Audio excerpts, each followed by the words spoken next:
Or the dude from Mudvayne who may have taken this farther than anybody else. He not only spiked his hair, but also spiked his face to match.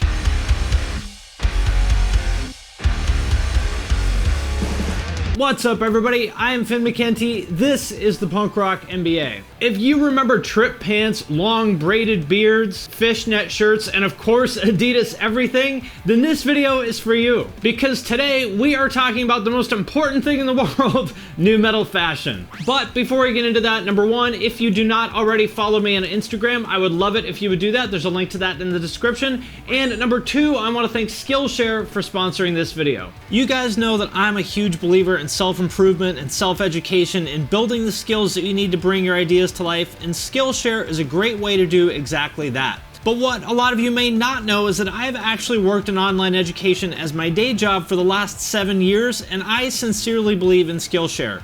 This stuff can and will change your life if you actually put in the work. There's tons of content to explore, real projects to create, and also, very importantly, the support of fellow creatives. And I could go on forever about all the great classes they have, but just a few that I personally suggest are Gary Vaynerchuk's social media class. Honestly, I don't think that I would be here doing what I am now without some of the things that I've learned from him about social media. Also, Rand Fishkin's Introduction to SEO. He's kind of like the Tony Hawk of SEO and just generally an incredibly insightful guy. And also Jessica Hish's hand lettering for designers. She's one of the absolute best in the game at hand lettering, and I love learning from her. Skillshare is also incredibly affordable. If you get an annual subscription, it actually works out to less than $10 a month. And the first 500 people who click the link in the description will get 2 free months of Skillshare Premium.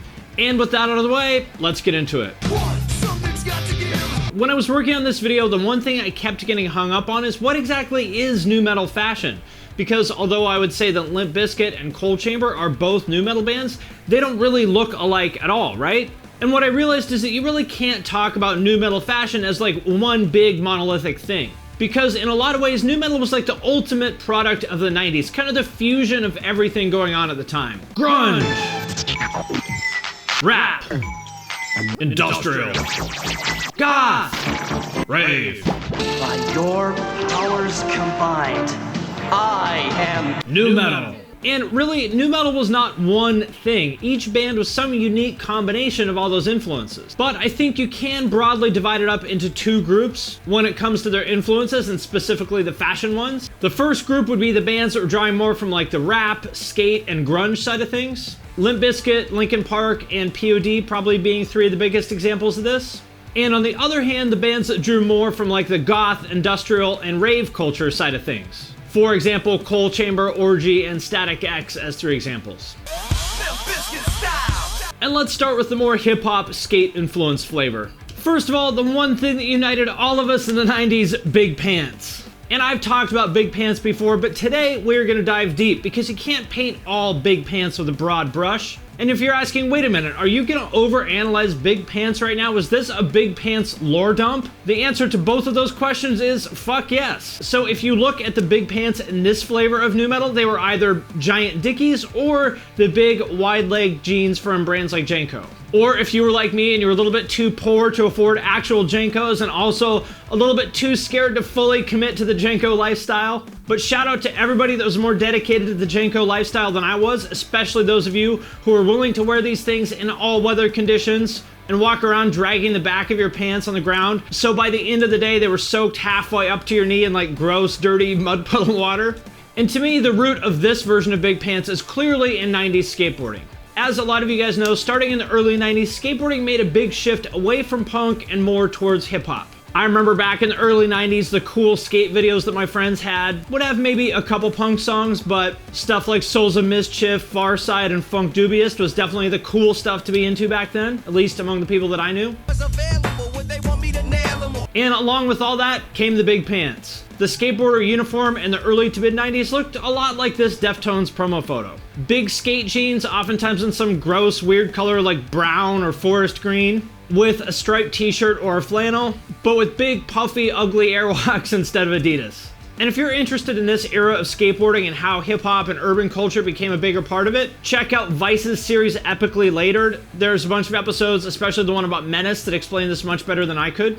And maybe the best example of this is if you look at Fred Durst, he very, very clearly took a page out of the book written by Chad Muska. Muska was the hype skater of the 90s that all the annoying little kids worshipped, kind of like the Bam of the 90s, maybe? I mean, look at these two pictures side by side. Fred Durst is like Chad Muska's evil twin that you'd probably see hanging out outside the local high school well into his early 20s. Baggy khaki cargo shorts or Dickies pants, the iconic Osiris D3 skate shoe, which according to a lot of people is the ugliest shoe of all time, and I don't really disagree. Or DC's, also super popular with Chad Muska or Fred Durst lookalikes. All important ingredients in this version of the nu metal look. Or as another example of the Muska influence, here's Head from Korn wearing a shorty shirt with some big denim, white shoes and braids, looking like a local weed dealer who rides his bike everywhere because he's on a second DUI and got his license suspended.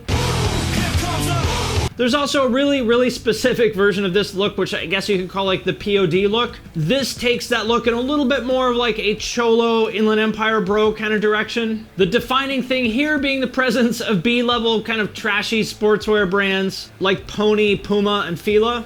And most importantly, lots and lots of tribal shirts. I assume they sponsored P.O.D. because Tribal and P.O.D. are both from San Diego. But it wasn't just P.O.D. They actually put out a Fieldy signature shoe. And you know what? I think one of these emo rappers that's all about nu metal, I think one of these people needs to prove how down they are with nu metal by exclusively wearing the Fieldy shoe at all times. And when it comes to hair, well, there are really two key trends here. Number one, the spiky frosted tips as seen on Chester from Linkin Park in the One Step Closer video, or of course, in the iconic video to Butterfly by Crazy Town. Make your legs shake, you make me go crazy.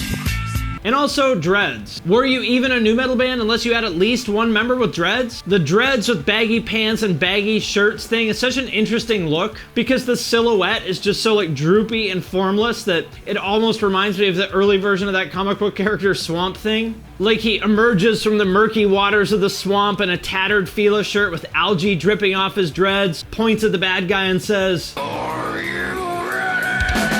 But when it comes to dreads, I really don't think anybody can top Dope. At one time, all 6 members of the band had dreads. Even this dude over here who is so dedicated that he did the weird little Chelsea bangs thing and even made little baby dreads out of them.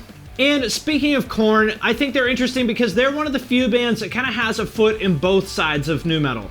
Especially in the early days of the band, they really pioneered a lot of this stuff because nobody back then in metal was wearing Adidas shirts or baggy pants like that before they came out.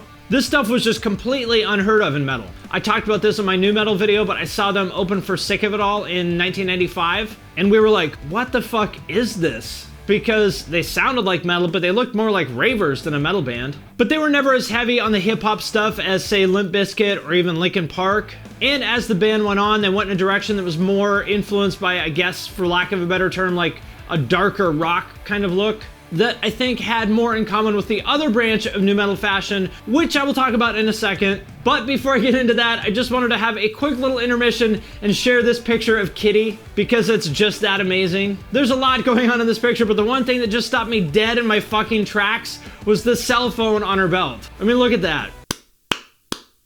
Very advanced. I expect Lil Uzi Vert or Shinigami to bring that back any day now. That they all just came together like this and formed this molten dark metal. Alright, well with that out of the way, that brings us to the other branch of nu metal fashion, the one influenced more by like the gothic, rave, and industrial scenes, which I never really personally identified with at all because I came up in like the hardcore scene and around skateboarding, and I say around skateboarding rather than as a skateboarder because I sucked so bad that it really would not be fair to call myself a skateboarder. At best, I could say that I was skateboarding adjacent, and the one thing that both branches of nu metal fashion have in common is our old friend, Big Pants. But in this branch of nu metal fashion, the big pants are more like the ones you would see at a 90s rave. I'm not really sure what the origins of fat pants are. Maybe somebody can let me know in the comments. But Kickwear, UFO, and of course Trip would be the big brands. And no skateboarder would be caught dead wearing any of those. Because unlike the skater version of big pants, which are basically just big jeans in relatively normal colors, these were a different beast. All kinds of super garish color combinations, random straps hanging all over the place just waiting to get caught on stuff. Tons of like excessive buckles that remind me of Rob Liefeld and his weird fixation on pouches everywhere. This is like some scene archaeology or anthropology stuff here. I mean, yes, all nu metal bands wore big pants, but can you imagine, say, Limp Bizkit or P.O.D. wearing neon green trip pants? Or can you imagine Coal Chamber wearing like baggy Dickies and a tribal shirt? No, because these bands were grouped under the same larger umbrella of nu metal, but they were coming from very fundamentally different places within the subculture. So yes, obviously I'm overanalyzing this to an absurd degree, but my larger point is that what this channel is really all about at the highest level is understanding culture. And when it comes to that, seemingly tiny details like what kind of pants they wear can actually tell you a lot. So if you are working on your master's in nu metal studies, I hope you're taking notes because this will be on the test. Anyhow, the big bands here in this branch of nu metal fashion in terms of aesthetic, not necessarily popularity, would probably be Static X, Mudvayne, and more than anyone else, Coal Chamber.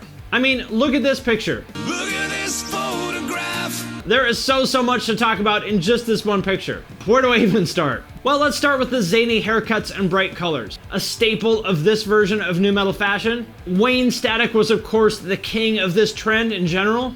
I mean, that hair is iconic. But pretty much every one of these bands had at least one member who had some kind of wacky haircut, whether that was your basic mohawk, whatever the weird little like green spiky thing is that the guy from Coal Chamber is doing, or the dude from Mudvayne who may have taken this farther than anybody else. He not only spiked his hair, but also spiked his face to match. And speaking of Mudvayne, that brings up another one, the zany facial hair thing.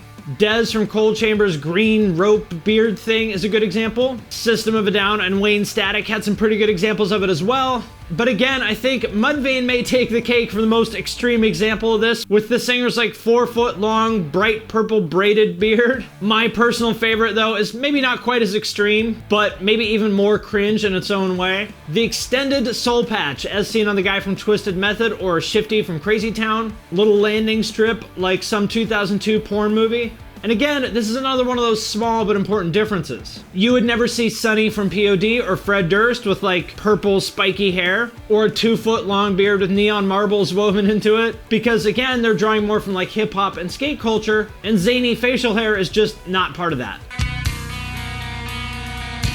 And another thing seen in this photo, which is just so packed with information that it's almost like the nu metal Rosetta Stone, is the wacky facial piercings. You can see Dez's here. I don't know what to call them because I don't know all these like fancy piercing names. Like, oh bro, that's a sick anti-double horseshoe piercing. He's got a bunch of shit in his nose and his lips, whatever you call that. David Draymond from Disturbed has what I would say are the most iconic facial piercings, those like tusk things. Josie Scott has an interesting one that always looked to me like just a little metal ring glued to his lower lip. And while we're here, speaking of Josie Scott, holy shit, this is a look. The zany pink mohawk, the 2007 pink Chanel sunglasses straight out of Paris Hilton's accessory drawer, like she'd wear with a Juicy Couture velour tracksuit, and to top it off, the Kiss tattoo on his neck. Now that is what I call classy. That is the guy that all of us hope our daughter will bring home someday. But probably the zaniest of all the nu metal facial piercings is Meigs from Coal Chamber, who has a thing that connects his nose to his ear. Kind of reminds me of one of those like sliding chain locks that you see on the doors of old buildings in bad neighborhoods. You really have to be committed to the nu metal lifestyle to get that piercing because, man, just getting that caught on somebody's jacket once, you're gonna be in for some reconstructive surgery. Be careful out there. Stay safe, Meigs. And you know, the more I think about it, Coal Chamber really is the absolute peak of this version of nu metal fashion. A couple other things worth pointing out here are the vinyl and fishnet clothing, which aside from being extremely 90s, also kind of points to their gothic and industrial influences. Again, you would never see P.O.D. or Nonpoint or Crazy Town in fishnet shirts. Although now that I think about it, Fred Durst in a bondage-inspired vinyl outfit would be pretty awesome. And there's a whole other rabbit hole we could go down here, which would be the guys in masks and jumpsuits like sub-genre. Mushroomhead, Slipknot, Motograder. But for now, I think I will leave it at that because I'm just not sure that my body and soul can absorb any more nu metal right now. But before I let you go, I want to mention one thing, which is the state of nu metal today, because I think it's actually pretty interesting how it went down. On the one hand, we have, well, pretty much every current metalcore band borrowing very, very heavily from the sound of nu metal. As I've talked about before, bands like Northlane, Wage War, and I Prevail are obviously very, very heavily inspired by Linkin Park and Slipknot and Limp Bizkit in terms of their sound, but not in terms of their image.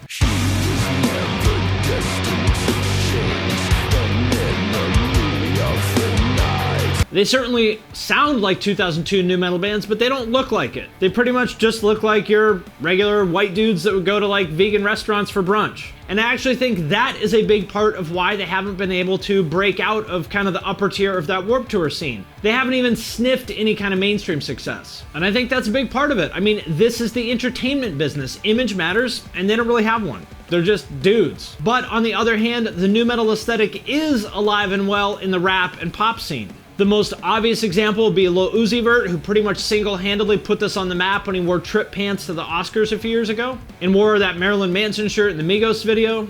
And there's tons and tons of alternative rappers like Ghostmane and Lil Aaron who borrow a lot from the nu metal aesthetic. I would say the e-girl aesthetic, which is super popular, borrows quite a bit from the nu metal fashion. And even Billie Eilish's look, I think, is pretty clearly influenced by nu metal fashion, with all the like bright green and black baggy clothes. And no surprise, guess what? This stuff is way more popular than any of the bands that actually sound like nu metal, which I think should be a wake-up call to all rock bands. Guys, your image matters. If you want to just stand around with your beards and black t-shirts playing your generic bounce riffs, well, go ahead. But remember, what made nu metal take off as much as it did was the image as much as the music. Am I saying to spike your face like the nu metal guy and grow a 2-foot-long green braided beard and buy some trip pants? Not exactly, but I mean, honestly, yeah, that's better than just looking like a bunch of dudes with beards and t-shirts. You gotta start somewhere. Your generic genty bounce riffs will only take you so far. Alright my friends, that does it for this video about nu metal fashion trends. I would love to hear what you think in the comments. I would especially love to hear what you think about the last part of the video as far as like the influence of nu metal fashion today in like the rap and pop world, and whether you think all those current nu-metalcore bands are missing something by not going harder on their image. I would love to know what you think. Also, before I let you go, number one, if you haven't followed me yet on Instagram, I would love it if you would do that. There's a link to that in the comments. Number two, if you want to talk about business with me, remember to connect with me on LinkedIn. There's also a link to that. And number three, I would like to thank everyone who supports us on Patreon, especially those of you who support at the True Cult level or above. If you would like to support us on Patreon, there's a link to that in the description. Patrons get every podcast a week early. There's a private Discord server. There's an opportunity to have me review your band or your podcast, your YouTube channel, or any other creative project you want to send my way. So if that sounds interesting, hit the link in the description. And with that, I'm going to sign off for now, but I will see you next time.